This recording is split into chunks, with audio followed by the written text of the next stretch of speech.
E aí, galera, sejam todos bem-vindos a mais um episódio do nosso ACADcast, primeira temporada sendo transmitido diretamente da RoadSec, um evento top aqui, muita coisa legal acontecendo. E nós estamos aqui com uma figura ilustre que fiquei sabendo agora que é manauara. Vamos falar agora com vocês aqui, Fábio Luz, vamos falar um pouquinho aí sobre o White Team, o que é isso, o que está acontecendo no mercado internacional. E você vai entender um pouquinho também do que se trata. E aí, Fábio, tudo bom? Fala, Léo, tudo bem? Legal, que bom cara. que tá todo mundo bem. RoadSec realmente concordo, está sendo um evento bem espetacular, trazendo várias temáticas interessantes e é muito bom ter a CAD exatamente aqui, trazendo justamente a formação, o conhecimento, a captação e o desenvolvimento dos profissionais que vão nortear todos esses campos de que nós estamos discutindo aqui. E aí vem a sua pergunta com relação à parte do White Team. O que será esse White Team, né? A gente ouve hoje muito essa parte de segurança da informação, a gente começa a ouvir falar muito a expressão segurança ofensiva, segurança defensiva e assim sucessivamente. E isso é uma coisa bem interessante. A movimentação da classificação internacional de segurança da informação, vamos fazer uma divisão, tá? Segurança da informação e cibersegurança. Perfeito. Eu já comecei gostando do bate-papo porque é o seguinte, você acredita que é difícil? Ainda muita gente acha que é a mesma coisa. Exato. Não consegue separar isso, né? Tem uma diferença monstruosa, né? Absurda, absurda. Então vamos lá, qual que é a diferença? Isso é uma coisa interessante. Eu venho da época do que todo mundo de TI era o menino de TI. Ou seja, era aquela entidade mística que sabia tudo de TI. Fazia tudo, isso. E não é assim, a gente sabe que não é assim. A área de TI, ela, pelo fato dela ser uma área meio, ela vai ser meio para você obter valor em alguma coisa. Ela vai fazer parte de uma infraestrutura, de um estudo, de uma entrega. Ela não é o fim. Ninguém come TI, ninguém veste TI, ninguém participa de cibersegurança também com essa finalidade. A gente traz para quê? Para entregar um produto fim a algum negócio, a uma finalidade específica. Perfeito, faz todo sentido. Então a gente sempre é meio. E aí é que a gente precisa entender a máxima. Qual a máxima? Nós trabalhamos hoje, como todo mundo já brinca, né? O bem mais precioso que existe, informação, tá? Então quando você está fazendo um processo de produção de conhecimento, valor, ou algum processo industrial, um processo comercial, quando você desenha toda a tua cadeia de desenvolvimento da informação fluindo ali dentro, você precisa trazer controle ao teu processo. E aí é que está o termo segurança da informação. Você não está amarrado a um item tecnológico, você está amarrado ao quê? Ao ciclo de vida que a informação tem, às necessidades que aquela informação tem de ser controlada, e aí a gente começa a pensar, como eu vou fazer esse controle? A grande maioria das empresas ainda estão numa tecnologia muito utilizada, que é a tecnologia molecular. Você conhece a tecnologia de controle molecular? Já ouvi. Aquela que o moleque vai lá e controla. É uma tecnologia que a gente pensa, nossa, o cara tá com papel, caneta. Infelizmente tem. E aí é que entra o outro ponto. Não, eu preciso trazer eficiência, preciso trazer assertividade, preciso trazer agilidade ao meu processo. Então a gente começa a fazer o quê? Colocar tecnologia. Perfeito. Quando a gente começa a colocar tecnologia no nosso processo de controle daquela informação, aí é que nasce a cibersegurança. Por quê? Eu preciso cuidar daquele artefato que está fazendo o papel de controle. Então, quando eu estou investigando o software, a firmware, a linguagem de programação que está embarcada naquele dispositivo que está fazendo um papel no ciclo de vida da informação, aquilo é cibersegurança. Então, Perfeito. eu quebro um artefato de controle através da cibersegurança para ter acesso e quebrar a segurança da informação para ter lucro, ou seja, para chegar no objetivo caso a pessoa queira, né? Então, a gente parte para essa quebra. Não sei se ficou claro a divisão entre segurança da informação e cibersegurança. Tá, dito isso, o que acontece? A gente teve toda aquela movimentação das legislações de proteção de dados que deu uma visibilidade maior. Segurança da informação e cibersegurança, elas sempre tiveram esse conceito, mas nunca massificado exatamente pelo fato dessa mística que a área de TI tem, de o pessoal achar que é bruxaria. Mas não é bem por aí. Eu costumo falar que a gente em TI tem uma dificuldade, eu acho que a gente herdou isso do passado, né? De conversar com o negócio, né? A gente tem dificuldade de falar a linguagem do negócio. Exato. E com isso, TI vira uma caixinha preta. Exato. Né? E é interessante porque para muitas áreas de negócio nós temos processos, metodologias, e quando é TI, parece que é algo que TI tem que se virar e cuidar de TI. E tem que fazer tudo.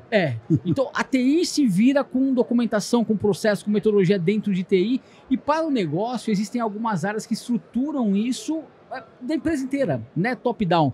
Mas TI fica algo que parece que dentro da própria TI vira uma caixinha preta. O pessoal tem medo de entrar no desconhecido. É verdade. É que o TI ele fica como desconhecido exatamente porque o tecnológico ele está sempre toda hora brincando com o novo. O novo está muito ligado à mudança. E o ser humano, às vezes, é muito resistente à mudança. É isso aí. Então, é nesse processo que a gente trabalha muito. Você pegar alguém de TI que é TI raiz, cara, muda toda hora, é sigla nova, a gente começa a ver várias metodologias. Nossa, surgiu metodologia, aí tu começa a ouvir, mas não é a mesma coisa. Deu uma repaginada ficou mais bonitinho. Colocou uma roupa nova e tá tudo certo. Ficou vendável, né? Agora o pessoal tá vendendo mais bonito. Pelo amor de Deus. Então, mas voltando para a gente poder entender essa segregação que teve. Com o evidenciamento da necessidade de se começar a aplicar muito mais controle em cima do teu ciclo de informação, devido à necessidade de proteções das legislações de proteção de dados, nascido e ganhando uma força muito grande dentro da GDPR na Europa, que ganhou essa força exatamente porque foi no bolso, que é a única linguagem que todo mundo entende, que a União Europeia falou, beleza, a gente está fazendo a GDPR, a partir de agora eu só vou fazer negócio com quem tiver legislação parecida. Com isso começou as pipocar, as LGPDs, as CCPAs nos Estados Unidos. E é justamente por isso que nós começamos a nos movimentar aqui no Brasil, né? Se não tivesse essa obrigatoriedade da GDPR, eu acredito que no Brasil não ia ser. E isso fomentou o início. Sim. Nós tivemos, infelizmente, algo que acelerou. Daqui a pouco a gente conversa da parte chata, que a gente já sabe o que é. Sim. Mas isso deu esse ponto. Só que aí, aí que vem a curiosidade. Qual?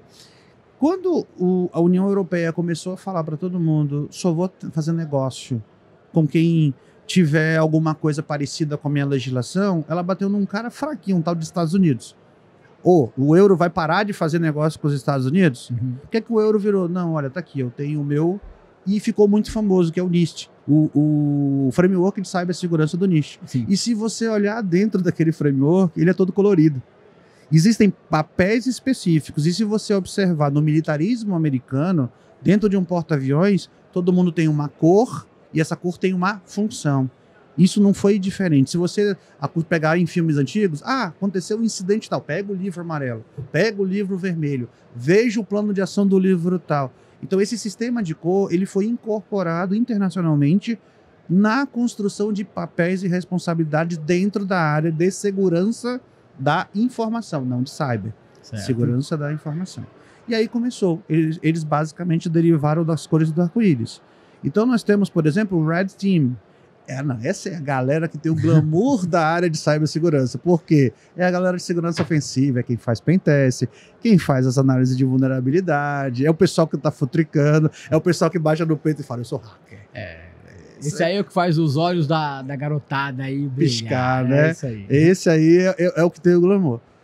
Nós temos um outro que também é muito conhecido, ainda mais agora com um advento muito forte da cloud. Se você pegar todas as clouds modernas, mais fortes inclusive, e mais presentes no mercado, as três primeiras aí, como a gente não está ganhando jabá para isso, eu me recuso a falar da borboleta, da biblioteca lá da Alexia e do outro buscador lá. Tá. Se você passar o endereço deles e botar well architected, eles vão te dar todo um conjunto de procedimentos, como é a maneira correta de se projetar e construir uma arquitetura dentro do produto deles. E aí que está uma coisa interessante. Todos os well architectures já vêm embarcado security by design. Ou seja, no desenho da arquitetura eu já sou obrigado a colocar itens de segurança. E aí o que acontece? Essa galera que estuda como construir corretamente, como projetar corretamente, são os Blue, o Blue Team, ou a segurança defensiva. Aí nós temos, o pessoal do Red fez um teste no que o Blue construiu, encontrou um monte de coisa errada. É o pessoal do Blue que vai fazer? Não, nós temos o Purple, que é justamente o time que faz a sustentação e a manutenção corriqueira do que é descoberto no dia a dia, e você vai rotacionando isso e aperfeiçoando. Retroalimenta os processos. Exato, porque querendo ou não, você sabe, a gente de manhã encontra uma vulnerabilidade, corrige de tarde, de noite parece que a gente está enxugando gelo e já tem isso outro. Aí. Não tem o que fazer. E aí vem o outro, como eu falei, são as cores do arco-íris. Aí a gente vai chegar no time verde, que é o time especializado em desenho da arquitetura das aplicações em código seguro. E nós temos o time amarelo, que é o que faz a codificação segura. Sim. Você tá lembrado? Você vai botar teu usuário e tua senha, você aperta o botão e aparece o CAPTCHA. Sim. Quem botou aquele parâmetro, aquele step é o time amarelo. E nós temos o time laranja, que é o time que gosta de sofrer. Porque o time laranja tem como responsabilidade a construção da cultura de cibersegurança. É o cara que vai lidar com o usuário, com o workshop, em treinamento, capacitação, que tem que trazer o nosso dia a dia. Que tem que trazer o usuário comum para ser inserido nesse contexto, porque a cultura precisa ser criada. Aí você pergunta, beleza, eu contei 6, cadê o 7º?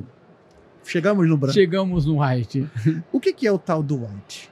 O white, ele literalmente, quando você busca essa coloração dentro do modelo do framework, ele faz uma analogia a uma engrenagem.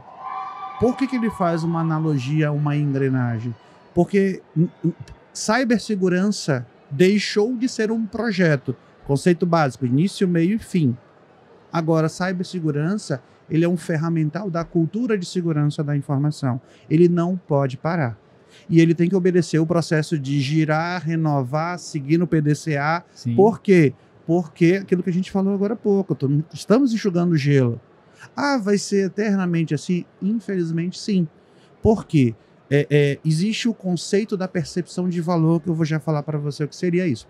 Mas assim, o que seria o white? O white é justamente quem fica no meio, fazendo essa engrenagem rodar, porque ele vai cuidar, ele vai entender do que é compliance, ele vai entender quais são as legislações vigentes no mercado, quais são as exigências que elas fazem, para traçar todo o planejamento da cultura de segurança da informação, para que todos esses times entreguem continuamente o quê?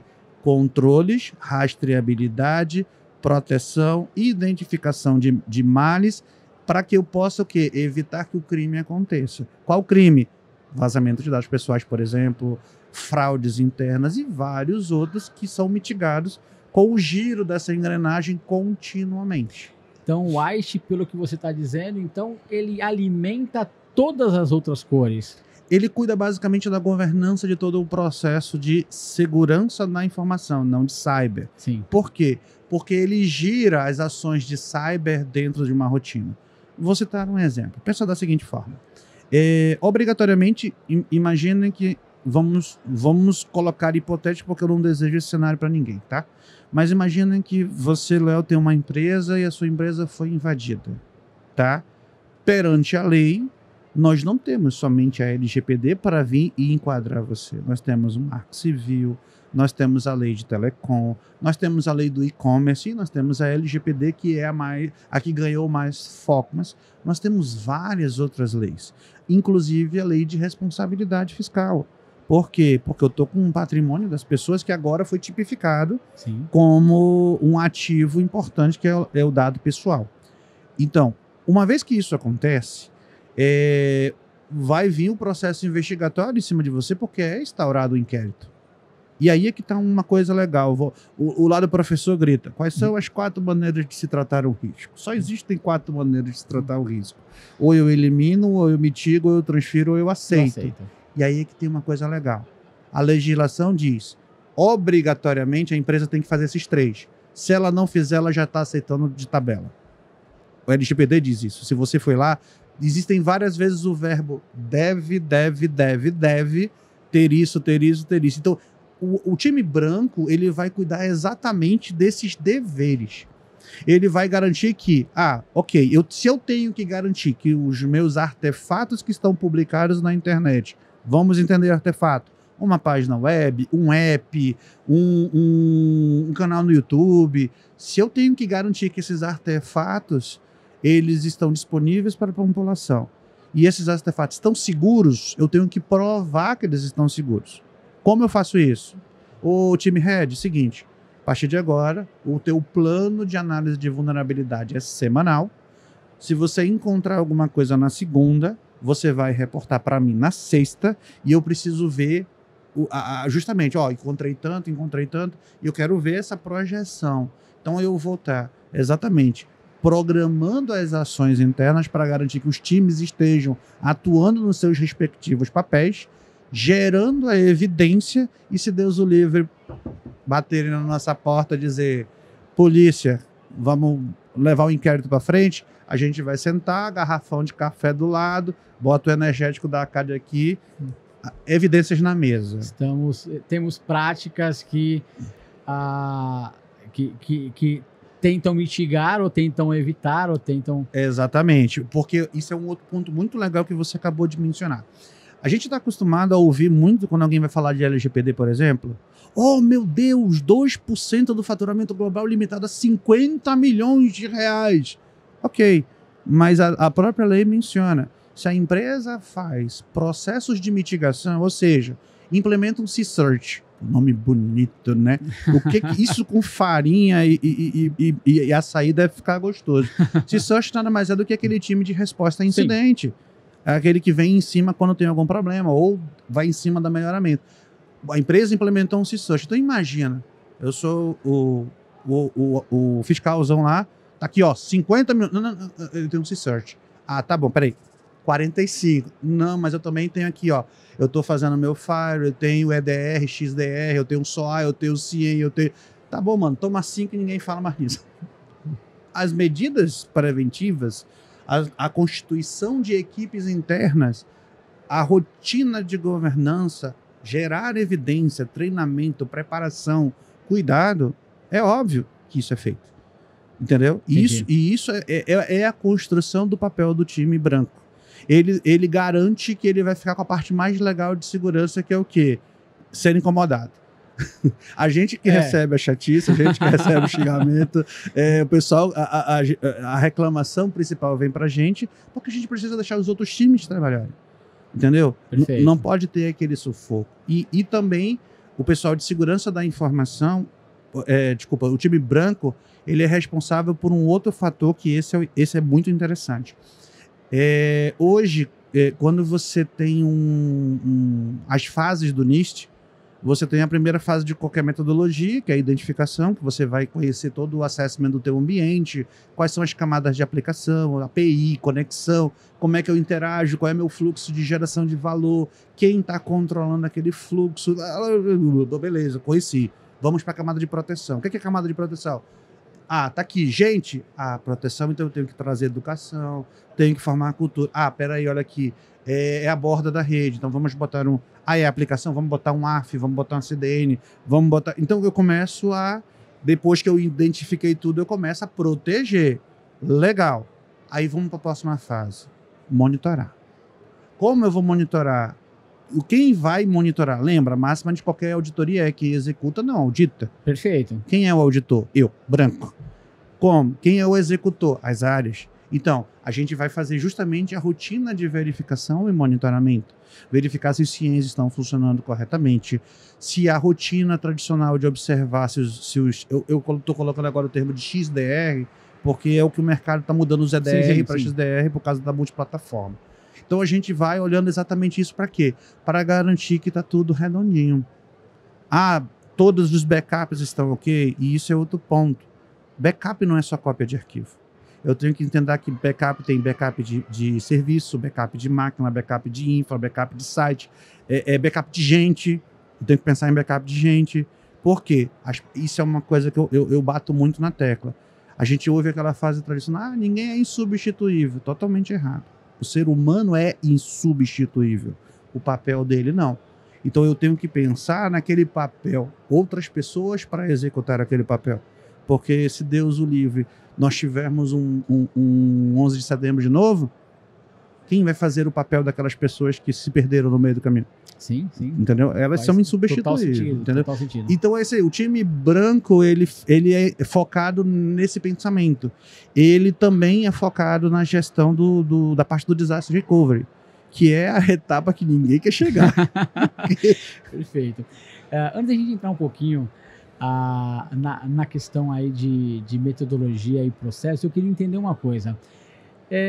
No Brasil não é muito comum. Primeiro, a nomenclatura White Team, ela não é algo que é muito utilizado. Normalmente a gente tem algumas áreas de processos dentro da empresa e algumas situações, algumas áreas de risco que implementam parte do que a gente tem no White Team, mas não é algo assim que não está no nosso sangue aqui no Brasil, né? Na verdade, eu costumo falar com os nossos alunos que a segurança de informação, de uma forma geral, não está muito no nosso sangue. O mercado começou a se movimentar um pouco em cibersegurança por conta da LGPD. Exato. Né? Depois, por correr conta atrás do prejuízo. Correr atrás do prejuízo. Eu me recordo que a gente estava fazendo alguns projetos com alguns clientes, e aí quando começou a se falar em pandemia, o cliente falou assim: cara, eu acho que a LGPD não vai entrar agora não, porque está tudo parado. Eu estou ouvindo que alguns clientes não estão com algumas ações paradas, eu vou parar meu projeto também. Como assim? Não vou mexer nisso agora, porque eu acho que isso aí vai segurar mais um ano. Então, de uma forma geral, a gente viu que a LGPD começou a movimentar um pouco o mercado, a pandemia deu uma segurada um pouquinho, mas assim, parece que voltou. E algumas empresas estão realmente preocupadas. Eu acho que não é um geral, mas a gente percebe alguma movimentação que no passado não tinha. Eu acho que às vezes o alguma é melhor do que nenhuma, né? Claro. Mas a gente está com um nível de maturidade ainda muito baixo quando a gente fala de cyber. Exatamente. E o White Team é algo que ainda é novidade no nosso mercado, não no mercado internacional. E depois eu queria saber de você como está o mercado internacional nesse sentido e por que está atrasando aqui no Brasil? A gente gosta muito de sair colocando a mão na massa. A gente não gosta muito de desenhar, de estruturar, de planejar. E aí a gente sai apagando incêndio quando vai todo mundo desesperado. Eu costumo falar para os alunos que a gente tem uma questão importante quando a gente fala sobre o White Team, é que por que é importante documentar, é importante planejar? Porque quando acontece a crise, a gente emburrece. Exato, entra no fator pânico. Exatamente. Agora é extremamente fácil eu falar para você quais são as ações que eu vou tomar se por acaso acontecer um desastre X na empresa, parar um servidor, porque a situação é hipotética. Exato. Quando a situação acontece, a gente fica meio que, eu não sei o que fazer, eu não sei por onde eu começo, com quem eu falo. Mas no Brasil, assim, a gente tá meio parado. Você tem ideia do quão parado a gente tá, do quão atrasado a gente tá? E como que o mercado lá fora tá tratando isso? Olha, vou primeiro mencionar o mercado internacional porque ele é mais fácil de se explicar. Hoje ele é exportador de metodologia, exatamente porque está maduro. Inclusive, eles consideram algumas coisas nesse quesito de gestão de segurança tão importantes. Existe um framework, eu não sei se você... Eles são os reis do framework, exatamente para quê? Porque o framework forma uma cultura. Ele forma a rotina e ele gerencia a rotina. Por que as coisas dão certo? Porque eles fazem. O brasileiro não costuma fazer. É verdade. O brasileiro é absurdamente inventivo de como vai burlar o processo. A gente desenvolve ferramentas fantásticas para se burlar o processo, mas seguir o processo que teoricamente seria o fluxo normal, a gente não faz. É chato. E tem uma questão interessante nisso, que é assim, existem frameworks já renomados no mercado, o próprio niche, mas eu falo assim, não, eu quero inventar isso, o meu é melhor, eu vou inventar um meu que é meu, eu não sigo aquilo que existe, aquilo que é amplamente divulgado e utilizado, e eu quero fazer algo que é totalmente novo, que não se encaixa em lugar nenhum, não consegue plugar em lugar nenhum. A gente é complicado, né? Assim, lá nos Estados Unidos, não só Estados Unidos, Israel, União Soviética, União Soviética, eu tô velho, mano, pelo amor de Deus. Rússia. Entregou a idade. Entreguei a idade. Eu ia entregar quando eu ia falar que, geralmente, quando acontece um incidente, o cara fica que nem aquele ursinho do pica-pau, né? E entregar a minha idade do mesmo jeito. Entregar também. Então, o que acontece? Esses países, eles têm um fator que, graças a Deus, o Brasil não tem. Guerra. Guerra. 2 semanas antes de começar o conflito de Rússia com a Ucrânia, os servidores de DNS da Ásia caíram. Ou seja, a porrada mesmo começou 2 semanas antes. Entendeu? E isso replicou para todo mundo começou a sentir.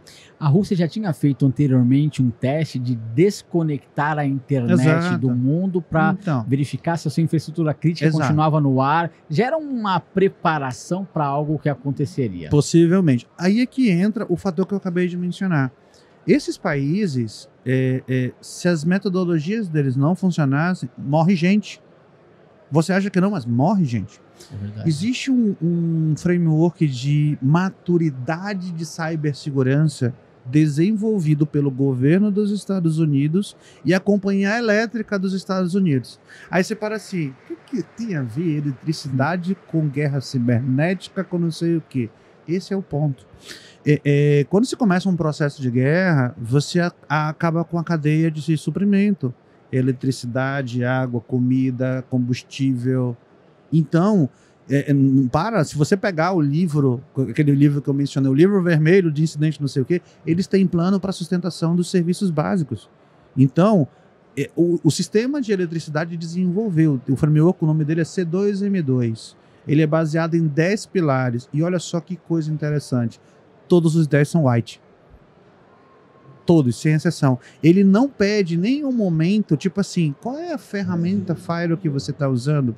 Qual é o framework de ataque que você está pensando? É um Mitre ataque? É um Overkill? É o ASP? Não pede isso. Ele vira para você bem assim, você tem time? Quantas são as pessoas? São multidisciplinares? Com que frequência eles se reúnem? Não mete tecnologia. Ele mete o quê? Exatamente o quê? A gestão da rotina, a implementação de controles, o monitoramento desses controles. Então, respondendo a sua pergunta, fora, nos países que realmente levam muito em consideração o fator planejamento que você mencionou, a carreira White Team, ela é muito bem vista e ela é muito assertiva. Se a gente for fazer uma analogia, filme americano, estourou aquela crise, não aparece um cara do nada e começa a dar ordem, faz isso, é o cara do IT Team, porque ele está no dia a dia entendendo a rotina de todo mundo e quando se declara uma crise, ele passa a ser, o setor do IT Team passa a ser o centro de comando de gestão de crise. Qual é a missão dele? Acabar com a crise, entendeu? Então um dos papéis do White Team é justamente que foi declarado crise, o presidente chegou, senta aqui, mano, tome um café comigo, fica quieto aí. Por quê? Eu tenho que trazer a normalidade, não importa quem esteja me dando ordem. Pronto, tudo voltou ao normal, ponto. Eu te batizo de volta, dono da empresa, agora segue o teu caminho. Mas então o White Team, ele é absurdamente respeitado lá fora. E o Brasil? Bom, o Brasil manda quem pode e obedece quem tem conta para pagar. Então o White Team é uma coisa rara. Como eu até brinquei, né? O que traz glamour é o Red Team. O pessoal procura muito o Red Team. E o Brasil tem o que a gente sabe que o pessoal menciona muito com o termo custo Brasil. A nossa legislação ela é bem ampla, complexa, muda muito rápido. Então, tipo assim, um cara de White Team nos Estados Unidos, ele teria que olhar 10 fatores, no Brasil ele vai olhar 100. Mas peraí, mas até semana passada. Mas tem uma lei nova agora, então. Quer dizer, é verdade. É uma coisa. A gente tem alguns agravantes, algumas complexidades que a gente faz questão de colocar o Brasil faz questão de colocar para dificultar. Exatamente. Então, é uma carreira que você não encontra muito direcionada dentro da área de TI, mas ela está dissolvida, por exemplo, nas governanças corporativas. Ela está dissolvida nos departamentos de compliance. Por quê? A finalidade desses departamentos é trazer a legalidade. E isso tem tanto sentido que nos Estados Unidos hoje está rodando um projeto de legislação para que todos os comitês de administração tenham um cara de cibersegurança dentro do ambiente dele. Por quê? Exatamente devido à necessidade da multidisciplinaridade. E como hoje tudo é meio, o meio é tecnológico, Tem que ter um cara de TI exatamente para que ele tenha a especialidade de extrair corretamente as outras evidências dentro do processo dele. E esse é um ponto que vai, com certeza, aumentar muito a necessidade de construção. Porque, por exemplo, se a gente seguir os exemplos das outras coisas de copiar, logo nós temos que formar imediatamente especialistas que entendam de auditoria, entendam da tecnologia, ele não vai ser o auditor, mas ele vai entender como a mecânica de uma auditoria funciona para que ele possa exigir que os times preparem os materiais, as ações, o ferramental para atender esses itens, tá? E isso vai ficar cada vez mais impositivo, como foi a própria LGPD. De dizer, só vou fazer negócio com você se você tiver isso. Hoje já começou lentamente. Se você não tiver ISO 9000, eu não te dou incentivo TEL. Se você não tem a 27000, você não vai fazer isso. Se você não tem o certificado da OEA, tua carga vai passar por fiscalização. Então, a busca dessas certificações, dessas validações, já começam a provocar o quê? Que o profissional comece a aparecer no mercado. Ele não tem o nome de White Team, porque o White Team ele é direcionado dentro da área de TI específica. Mas ele já está no compliance, ele já está no direito digital, ele já está na governança. E mais cedo ou mais tarde vão te sentir, opa, peraí, isso está informatizado, eu não sei nada de TI, vou ter que ter um cara de TI. Aí ele vai buscar um White Team. Mas eu tenho uma questão aí, até para a gente finalizar, porque o pessoal da RoadSec aqui começou com um microfone alto aqui, pra gente não captar. Eu tenho uma pergunta que é o seguinte... não corre o risco da gente criar um cenário um pouco prostituído, como a gente acabou criando com relação ao LGPD, com a figura do DPO, que virou DPO as a Service, que virou, na verdade, uma empresa que me empresta alguém, que é o cara que meio recebe a culpa se alguma coisa dá errado, mas ele não... Ficou um negócio assim, ele tá dentro, mas não tá dentro. Esse é o detalhe. Ninguém usa o termo correto. Não é DPO. Na nossa legislação chama encarregado de dados. Encarregado de dados, isso. Por que ficou DPO? Porque fica bonito devido à GDPR. E esse é o ponto. Você já deve ter ouvido falar do termo CFO, CIO. Esse O é de Office, significa diretoria. O DPO, ele tem o status de diretor. No Brasil, não. O diretor pega o pobre do gerente de TI, pega a advogadazinha. Às vezes desce um pouquinho mais. Pega o estagiário. Isso. Cara, o papel do encarregado de dados é ser o auditor do órgão decisório da empresa. Se é uma empresa familiar, ele bate no dono. Se é um conselho deliberativo, ele bate no dono. Por quê? Quem executa não audita exatamente porque, imagina, eu sou o executor... fiz besteira, foi mal, perdão. Não vai acontecer. Me perdoo, né? Por isso que, quando a NPD vier enquadrar, ele enquadra o dono da empresa devido à questão do aceitar riscos, e o DPO leva a culpa também, o dono da empresa não está fora. O DPO leva a culpa também devido a ele ser o auditor. Só que esse é o detalhe. A grande maioria das empresas está colocando pessoas que não têm nem experiência, nem nível hierárquico para fazer isso. Cadeira, né? E pior, esse é um outro detalhe. DPO, ele é uma entidade que vai responder pelos dados. Ok. Mas na prática, DPO é um departamento. Ele é um departamento multidisciplinar que tem que garantir o quê? A governança da empresa. E a boa governança da empresa vai me garantir o quê? Que os meus controles de cibersegurança estão ok. O agente multidisciplinar que vai fazer isso é o cara do IT Team. Ele vai me garantir que o quê? Eu estou cumprindo as leis. Então, o meu agente multidisciplinar do DPO é um advogado, por exemplo. Eu vou garantir que os meus processos internos estão ok. Um auditor.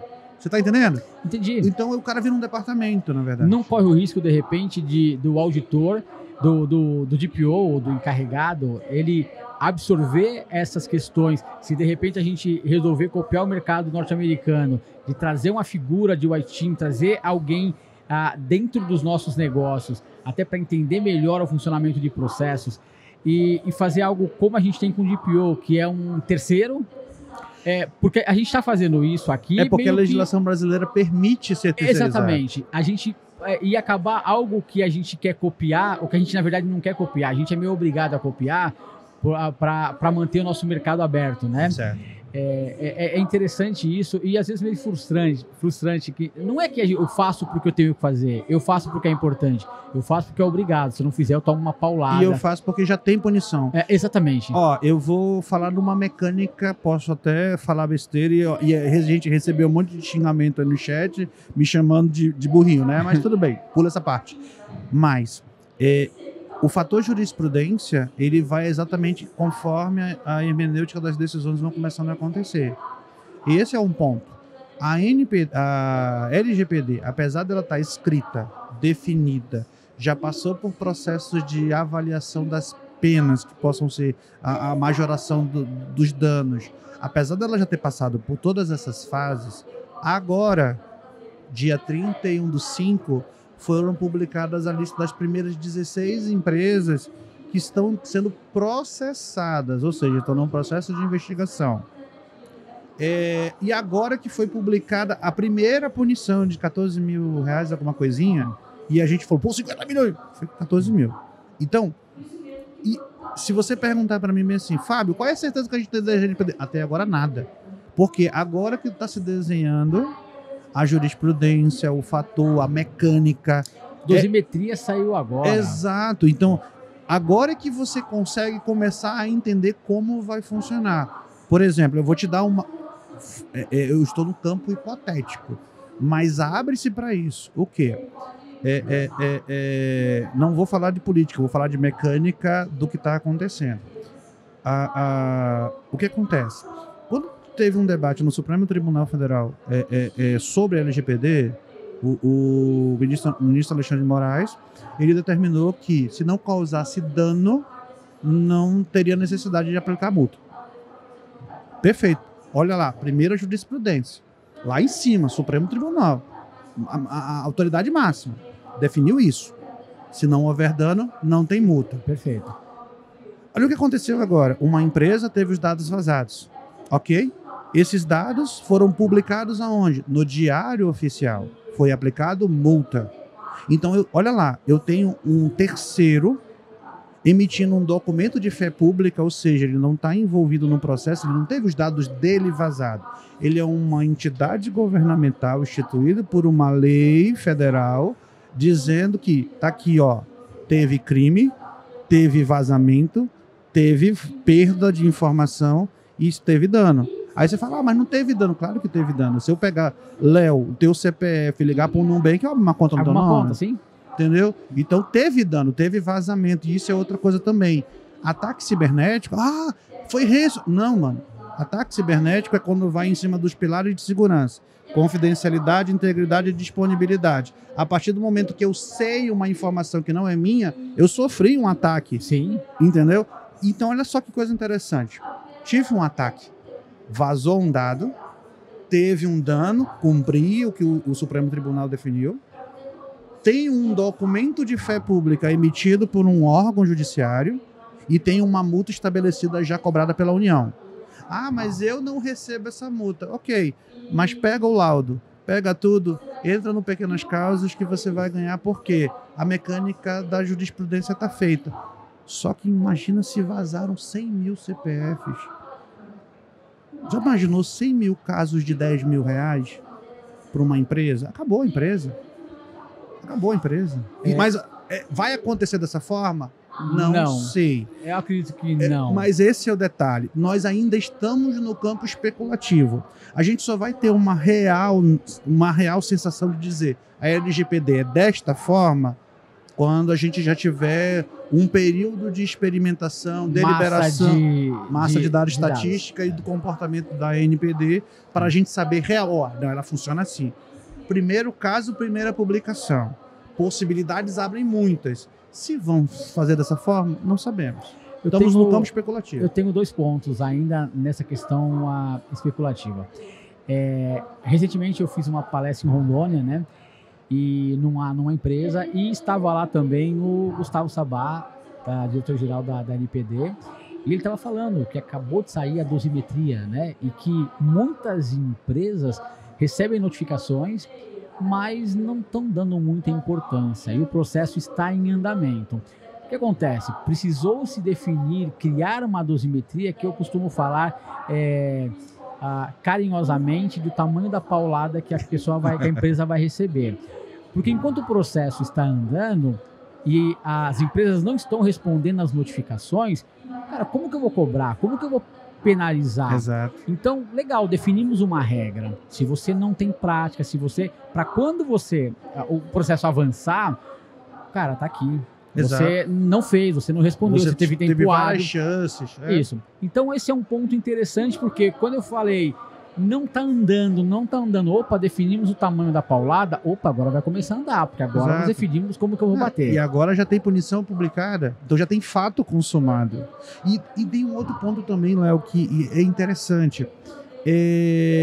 Existem algumas empresas que elas já no planejamento orçamentário deles, eles já colocam uma margem de perda de lucro.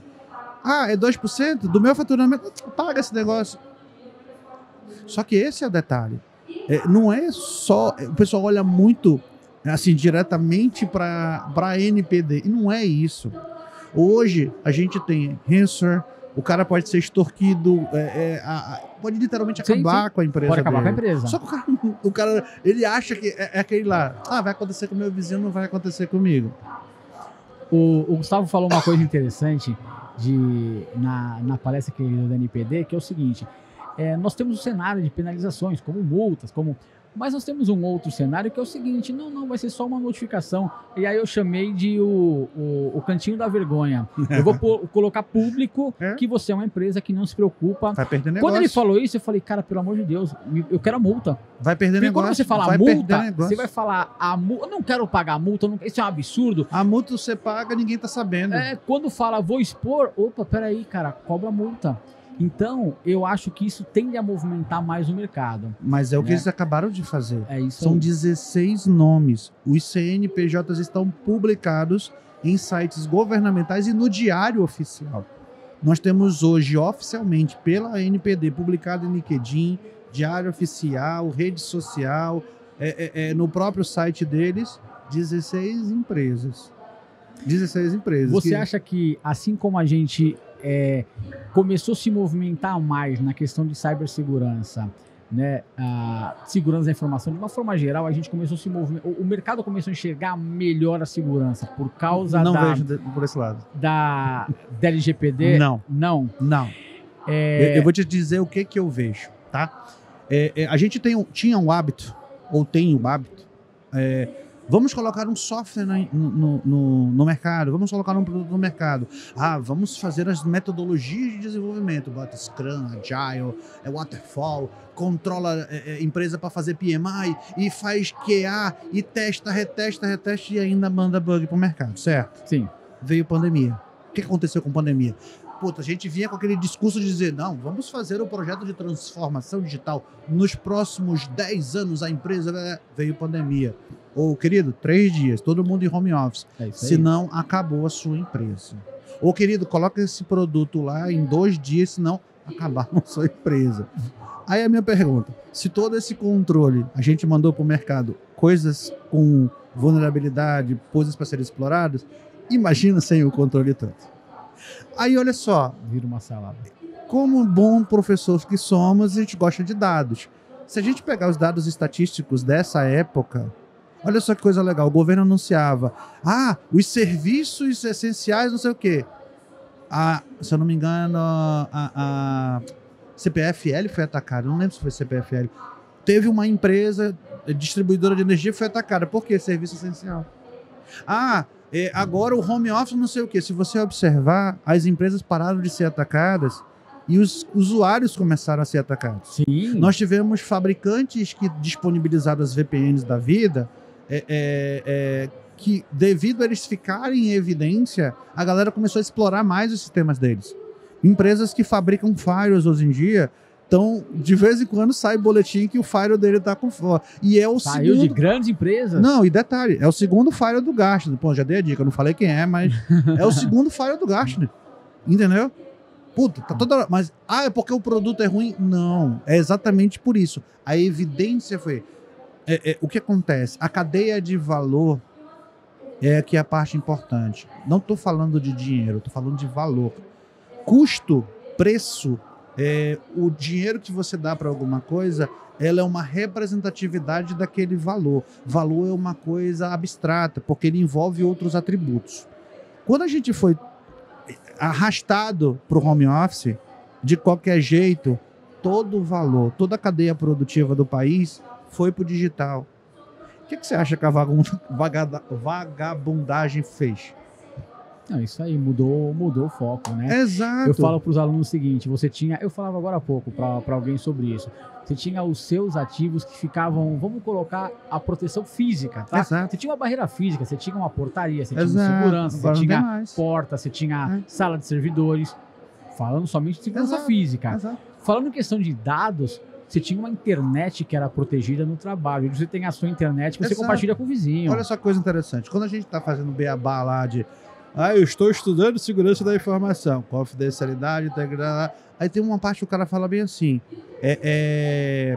área de impacto do ataque. Antigamente é o que você acabou de falar, é o perímetro. Hoje é o indivíduo. Você já imaginou? Pensa comigo.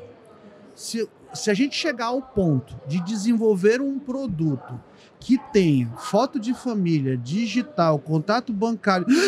Meu Deus, está aqui. Acabou. Isso aqui virou alvo. Isso aqui virou alvo. E as empresas hoje têm soluções para justamente tratar isso daqui. Sim. Só que o pessoal não tem noção disso aqui. Aqui está literalmente a vida de alguém, tudo de alguém. Porque a área de impacto de um ataque hoje virou o indivíduo. Ele não é mais centralizado, ele é descentralizado. Então, se eu não pensar como eu vou começar a evitar... Por quê? Apesar de todo mundo ter seu celular, ser alvos, existe o quê? Eu preciso conectar num servidor VPN. Não, VPN não se usa mais, agora tem uma nova tecnologia. Ok, mas quantos estão dispostos a ver meu VPN está funcionando? Lembra da mudança? Pô, meu VPN está funcionando, vamos para outro. Não, cara, o VPN está funcionando. Ó, a gente sempre aprendeu que, como é que se faz a autenticação? Pelo que eu sei, pelo que você... Puta, que legal. Quem implementou até agora? A grande maioria está no usuário e senha. Mas hoje nós temos autenticação, por exemplo, por token hardware físico com hashes FIDO2 embarcado. Nós temos autenticação... Soft token, tem de tudo. E quem implementa? Eu participei uma vez eu acho que agora foi 2021, começo de 2022, eu estava acompanhando uma live do Azure, de um colega que tinha trabalhado no banco, tá? Eu falei, vou prestigiar a live dele. E ele estava falando que, perguntando para os alunos, para a plateia, qual que era o percentual de usuários que estavam utilizando MFA no Azure AD. MFA, que isso? Ele chegou aí a galera chutou, ele falou, galera, 15% das empresas. Empresas, não estão falando de usuários. Né? Esse dado ele é tão real que a Microsoft obrigou. Ela está determinando que todo mundo que já suba com o MFA habilitado. Se você decidir não subir, você assina o termo que você está aceitando o risco. Entendeu? Automaticamente já aparece lá o termo para você. Beleza, você quer? Ok, já vai vir habilitado. Mas você quer? Desabilita aqui, aceita aqui, pronto. Segue sua vida. Se der algum problema, não venha falar comigo. Até mesmo porque existem vários casos de invasão, porque a galera ainda deixa a droga da senha num bloco de nota com texto plano.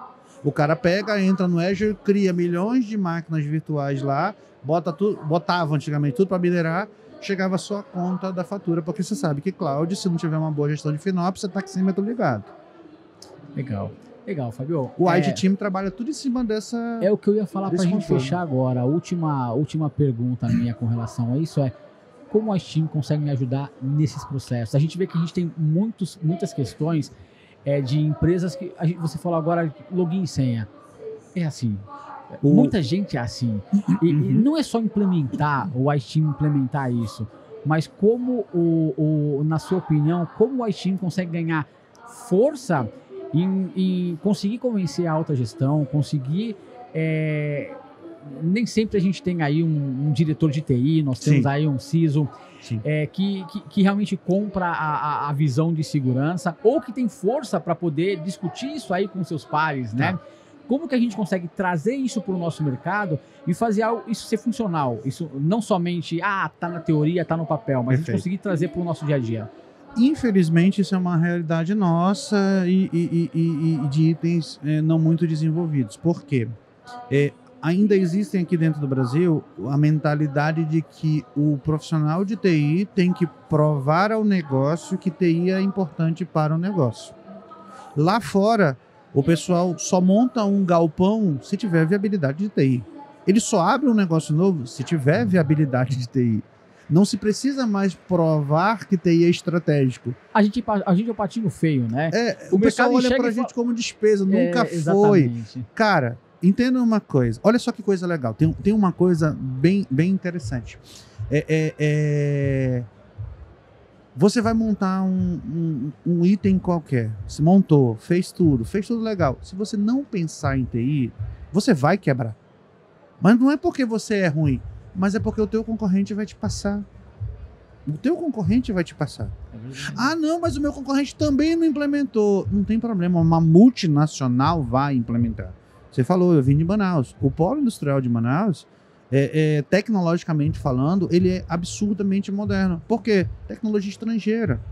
Existem tecnologias dentro das fábricas de Manaus que não tem em alguns lugares do país. Tem outros lugares, obviamente, que tem, porque a multinacional está replicada para o Brasil todo. Mas em Manaus, aí tu pensa, poxa, lá no meio do mar, lá no meio do baixo tem robótica, tem IoT implementado, tem leitura de data lake, tem tomada de decisão em cima, tem tudo isso lá dentro. Entendeu? Aí você fala, foi o Brasil. Não foi, cara, foi impositório. O cara chegou e falou, vocês têm que fazer isso aqui. Não, você tem que fazer isso aqui. Aí aquele diretor que falou que ia dar um resultado do budget XYZ, devido a essa ordem, ele tem que gastar mais. E não estava no planejamento dele. A ordem veio de fora. Então, assim, o IT tem como ajudar nisso? Claro que tem. A gente usa aquela moeda que a gente sempre conhece, o medo. Porque esse é um fato. Fatos não têm argumentos. Se os diretores e os administrativos, se a gestão não viabilizar, automaticamente ela está assumindo risco. E não é TI que está falando nisso, está na lei. Legal, show de bola. Paciência. Fábio, curti pra caramba. Eu acho que foi muito legal. Pra mim foi uma aula. Espero que vocês tenham curtido também. Foi muito top. E galera, essa é a primeira temporada aí do nosso ACADcast. Tem muito mais coisa pela frente. E vocês estão vendo aí que o nosso bate-papo aqui é em alto nível, hein? É com a galera top aí do mercado. Fábio, prazerzão aí. E espero encontrar você em outras oportunidades também. Eu que agradeço, Léo. Muito obrigado, meu irmão. Até a próxima. Tchau, tchau. Tchau, tchau, galera.